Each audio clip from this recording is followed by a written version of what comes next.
안녕하십니까. 오늘은 저희 회사에서 진행하는 현장 하나를 놓고 정리하고 같이 분석 요약하는 시간을 가질까 합니다. 잠깐 짧게 제 소개드리면 저는 전국적으로 지식산업센터 산업단지 산업용 부동산을 하고 있고요. 회사에서도 많은 현장을 관리하고 있습니다.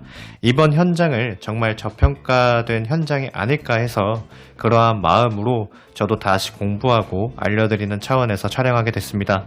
저는 현장 담당 관리 직원 중 한 사람입니다. 현장명은 한강 르네상스 첨단 비즈나인이고 김포 비즈나인 등 인터넷에 검색하시면 공식 홈페이지와 전문 상담사 분들 페이지가 나오니까 참고하시면 좋을 것 같습니다. 요즘 가장 핫한 수익형 부동산이자 비규제 상품이죠. 오늘 주제는 지식산업센터입니다.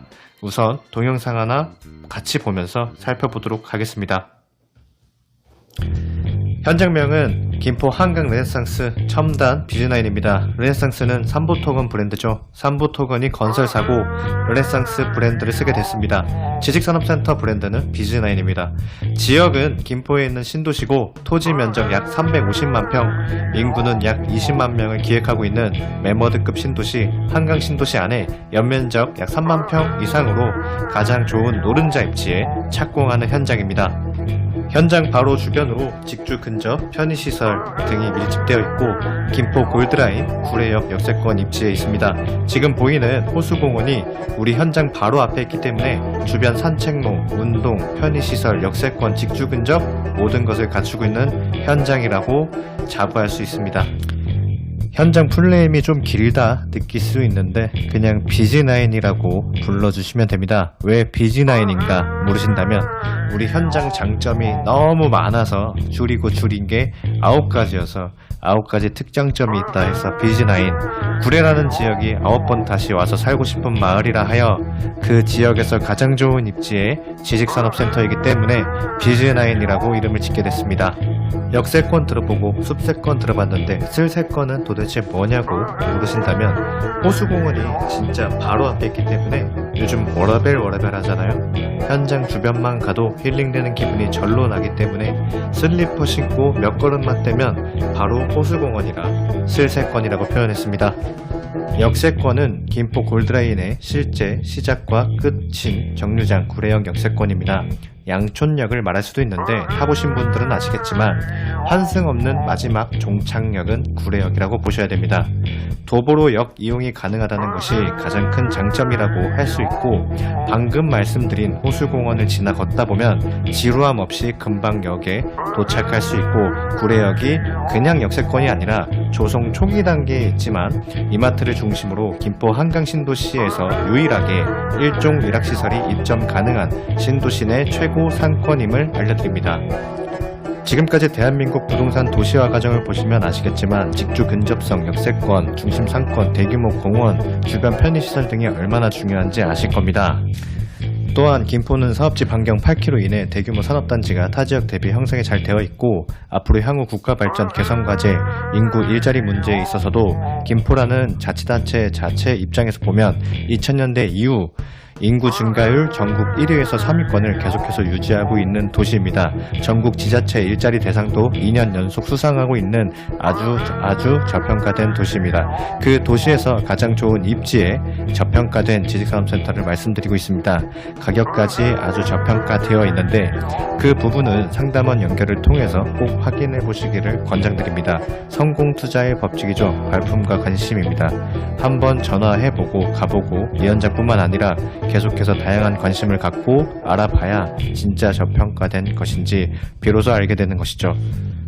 지금 영상에 나오는 현장, 교통 인프라 잠깐 설명드리면 구례역, 김포 한강대로, 올림픽대로, 수도권 순환 고속도로, 인천 김포 고속도로 등으로 요약해드릴 수 있습니다. 다른 자세한 부분들은 영상 시청 이후 더 자세하게 살펴보도록 하겠습니다. 감사합니다.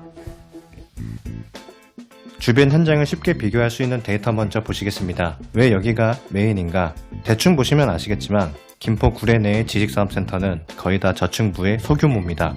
15층 정도에다가 3만 평 이상 대규모 지식산업센터는 딱 2개인데 그 중에서 1군 건설사 브랜드의 역세권, 숲세권은 당 사업지가 유일합니다. 자료에는 없지만 굳이 비교하자면 주변 동일층 지식산업센터 대비해서 엘리베이터 수도 2배 정도 차이가 나고 공법 역시 아주 튼튼한 RC 구조입니다. 실제 지식산업센터 근무하는 분들이나 오너분들은 아시겠지만 엘리베이터 대수 중요성 그리고 공법, 퀄리티 차이가 준공 이후 얼마만큼 외관 및 사용 체감이 큰지 아실 겁니다. 입지적인 부분도 각 현장별 홈페이지, 홍보 자료, 영업사원들의 말보다 직접 임장 가보고 느끼고 절대적으로 비교해 보시는 걸 권장드립니다. 어디가 여기서 걸어갈 수 있는 입지에 있는지 직접 걸어가 보시는 것도 추천드립니다. 물론 이 부분은 당 사업지 얘기뿐만 아니라 어디든 무조건 관심, 이유, 직접 임장입니다. 공법 얘기가 나와서 잠깐 말씀드리는 건데 1군 건설사라서 다른 2군, 3군 건설사보다 시공 비용이 당연히 비싸겠지만 다른 조립식 공법보다 RC 공법이 비싼 데에는 다 이유가 있습니다. 일단 내구성, 내화, 내풍성이 우수하다는 장점, 층간, 세대간, 차음성, 단열 성능이 좋고 진동에 대한 부분도 조립식 공법보다는 좋다는 장점이 있습니다. 조립식 공법은 용접, 접합 부분에 대한 결함 우려가 있는데 그런 결함 우려도 없고요. 지진, 풍압, 열에 강한 구조로 일본의 경우 고층 이상의 건축 구조물은 SRC 같은 조립식 구조 자체를 허가하지 않는다고 하네요. 설계 측면에서도 조립식보다는 RC조가 더욱 다양한 혁신 설계가 가능하다는 점을 참고했으면 좋겠습니다. 그리고 당 사업지는 김포 한강 신도시 전체를 순환하는 버스 정류장 2개 노선 전부를 도보로 이용하기에 아주 적절하고 적합한 위치에 있다는 것이 장점이 될 것이라고 설명드립니다. 다음으로 많은 사람들이 부동산 투자할 때 역세권을 굉장히 중요하게 생각합니다. 맞습니다. 아주 중요합니다. 김포 같은 경우에는 지하철 5호선 그리고 인천 지하철 2호선 김포 연장 사업에 대한 부분을 많이 언급했었습니다. 그리고 최근에 부동산 시장을 아주 핫하게 달군 GTX D노선에 대한 부분을 잠깐 이 사진을 놓고 설명드릴까 합니다. 보시면은 첨단 비즈나인 바로 옆에 뒤에 기획재정부 부지가 굉장히 크게 있습니다. 이 부분을 얘기하면서 왜 GTX D노선을 얘기하냐 라고 물으신다면 이유는 굉장히 단순합니다. 해당 부처는 관련 사업의 중심이 되는 정부 부처입니다. 그리고 GTX D노선 얘기가 나오는 타이밍에 맞춰 이 땅이 기획재정부 땅이 됐습니다. 그렇다고 대책 없이 여기에 GTX D노선이 들어올 것입니다 라고 말하는 거는 정말 말이 안 되는 거겠죠. 그건 21년도 상반기 안에 일부 계획 초안이 나올 예상에 있으니까 기다리셔야 될 것 같고요. 다만 투자라는 것은 주식도 마찬가지죠. 투자 가치가 이미 확정되었을 때는 그건 투자로서의 매력을 상실해버린 것입니다. 비즈나인의 장점이라고 하면 옆에 아주 큰 기획재정부 부지가 붙어 있는데 이것이 꼭 GTX D노선이어야만 하나 혹은 정부청사면 어떠한가 라고 생각해 볼 수 있겠죠. 혹은 D노선과 정부청사가 같이 들어와도 부족함이 없는 굉장히 큰 크기의 토지입니다. 어떤 게 개발되더라도 기대할 수 있는 아주 좋은 투자 소재라는 거죠. 직접 땅을 보시면 아시겠지만 정말 탐나는 땅입니다. 뭐든 지금 토지주는 기획재정부 땅이라는 겁니다. 투자는 늘 가능성을 제고해봐야 되는데 이런 게 바로 안정적이고 매력있는 투자가 아닐까 생각이 됩니다.